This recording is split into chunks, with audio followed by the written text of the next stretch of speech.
우리 하나님의 말씀을 제목 함께 읽어볼게요. 자, 영상이 나옵니다. 함께 읽어볼까요? 시작! 왕으로 오신 예수님. 네, 하나님의 말씀은 마태복음 2장 2절 말씀 그리고 11절 말씀이에요.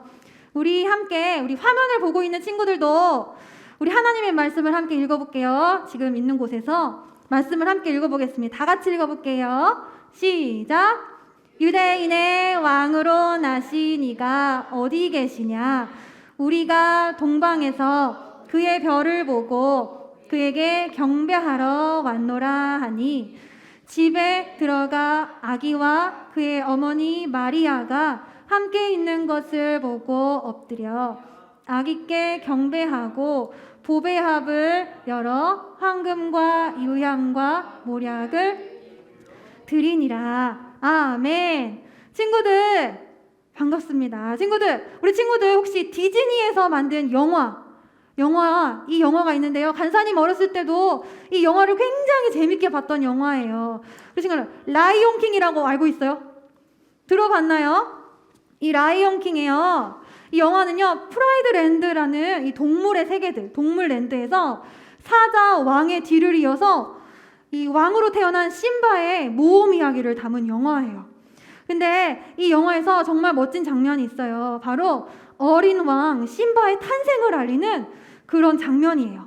왕의 탄생을 축하하기 위해서 이 동물들이 다 한 곳에 이렇게 모여들었어요. 그리고 그런 라피키라는 원숭이가 이 아기 사자를 들어가지고 이 동물들한테 쫙 하고 보여줍니다. 그러면 이랬더니 이 동물들이 어떻게 하냐면은 자기들을 다스릴 이 왕이 태어난 것을 너무너무 기뻐가지고 그 자리에서 마구마구 뛰기도 하고 또 소리를 막 지르기도 하고 다 함께 그 앞에 어떻게 하냐면 엎드려서 경배를 해요. 자기를 다스릴 그 왕 앞에 경배를 합니다. 자, 정말 멋진 장면이에요. 이렇게 자신들을 다스릴 이 왕이 태어난 거는 정말 기쁜 소식이에요. 그런데 친구들, 우리들에게도 우리를 구원하시고 우리를 다스리시는 왕이 계신다는 건 알고 있죠. 우리들에게도 그 왕이 있어요. 우리가 믿는 그 왕은요, 대통령이나 어느 사람보다 더 위대한 그런 왕이세요. 세상을 다스리시고 자연을 다스리신 그 왕이시기 때문이죠. 오늘 하나님께서 우리들에게 이렇게 말씀하세요. 왕으로 오신 예수님을 경배하라. 자, 얘들아, 마리아와 요셉입니다. 마리아가 성령으로 아이를 가졌어요. 그리고 천사는 이 아이가 나중에 그 백성들을 죄에서 구원할 자다라고 말했죠. 나중에 시간이 흘렀어요. 이 마리아가 배가 이렇게 나왔어요. 그리고 마리아가 요셉이 베들레헴에 가야만 하는 일이 생겼어요. 왜냐하면 이 로마 황제가 이 모든 이스라엘 백성들한테 자신들의 고향으로 가서 호적을 등록하라는 그런 명령을 내렸거든요. 그래서 호적은 뭐냐면요.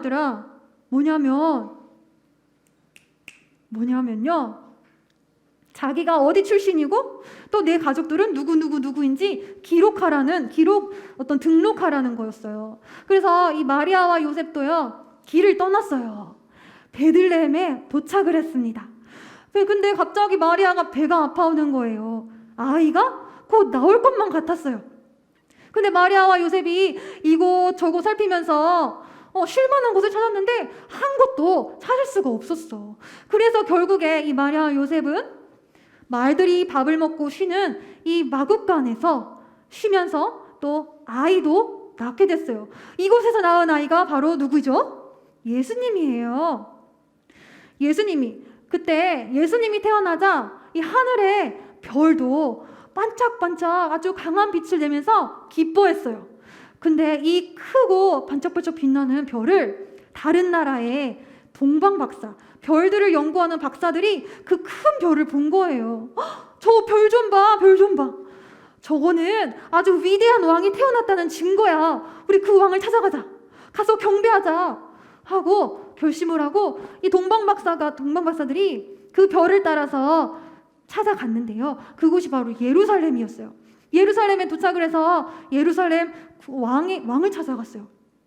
안녕하세요. 저희는 이 동쪽에서 온 박사들입니다. 하늘에 큰 별이 반짝반짝 빛나는 것을 보고 저희가 여기까지 찾아왔어요. 유대인의 왕으로 태어나신 분이 어디 계세요? 저희가 그분께 경배하려고요. 근데 이 헤롯 왕이, 예루살렘을 다스리는 이 헤롯 왕이 조금 기분이 좋지 않았어요. 자꾸 이렇게 소리를 내는 거야. 기분이 좋지 않았어요. 왜냐면 예루살렘을 다스리는 왕은 자기 자신이었거든. 그리고 예루살렘 왕궁에는 어떠한 아기도 태어나지가 않았어요. 근데 새로운 왕이 태어났다고 찾아왔으니까 이 헤롯 왕이 두렵기도 하고 자기 자신 자리를 빼앗길까 봐 걱정이 되기도 했어요. 그래서 이 서기관과 제사장을 빨리 불렀어요. 일로 오세요, 일로 오세요. 하나님의 말씀에 이 그리스도라는 왕이 어디서 태어날 것인지 빨리 찾아보세요 하고 명령을 내렸어요. 그래서 그들이 막 찾았더니 베들레헴에서 나실 것이다 라는 말씀을 찾았어요. 이 동방박사들이 그 이야기를 듣고 이 베들레헴으로 향했는데 또다시 큰 별이 나타났어. 그리고 그 별이 이 박사들을 인도하여서 예수님이 계신 곳까지 인도해 줬어요. 그리고 들어가 보니까 정말 이 아기 예수님이 누워 계시는 거죠.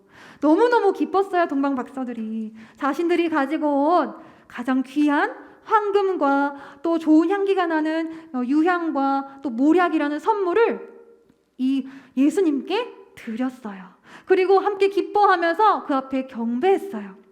친구들, 성경에서는요 이 예수님의 탄생에 대해서 이렇게 표현을 하더라고요. 예수님에 대해서 이렇게 말씀을 해요. 우리 함께 읽어볼게요.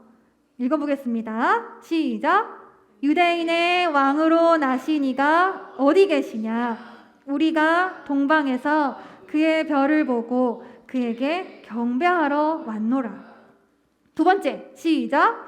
내게서 한 다스리는 자가 나와서 내 백성 이스라엘의 목자가 되리라. 아멘. 자, 오늘 말씀을 통해서요 우리가 다시 한번 기억해야 될 것이 있어. 자, 빨간 글씨 보이죠, 우리 친구들? 왕으로 나시니 또 한 다스리는 자가 나와서. 친구들, 예수님은요 우리를 다스리시는 왕으로 오신 거예요.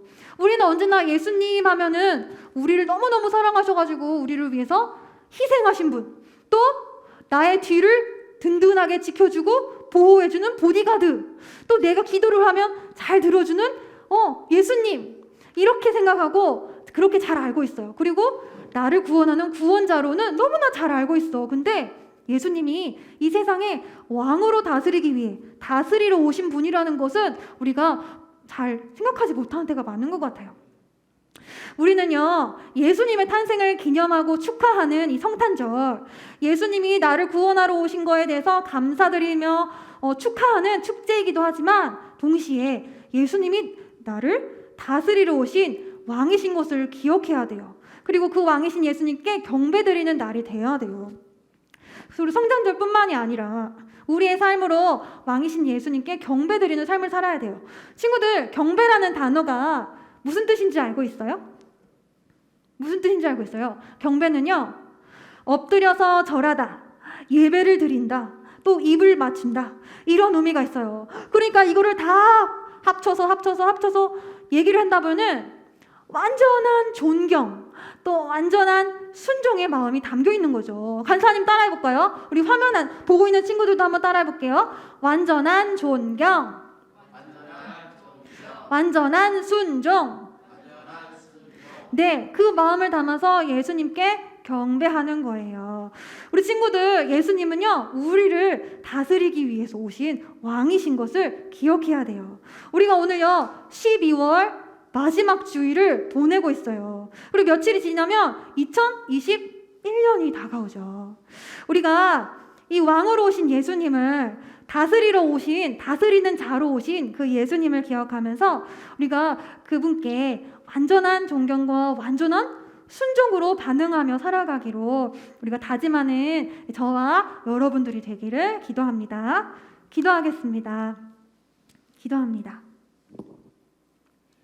하나님, 우리를 구하시며 우리를 다스려 주실 왕 예수님을 보내주셔서 감사합니다. 우리가 왕이신 예수님 말씀 앞에 순종하며 또 존경의 마음을 가지고 살아가도록 도와주시고 우리의 삶 또한 왕 되시는 예수님이 온전히 다스려 주시기를 기도합니다. 예수 그리스도의 이름으로 기도드려요. 아멘.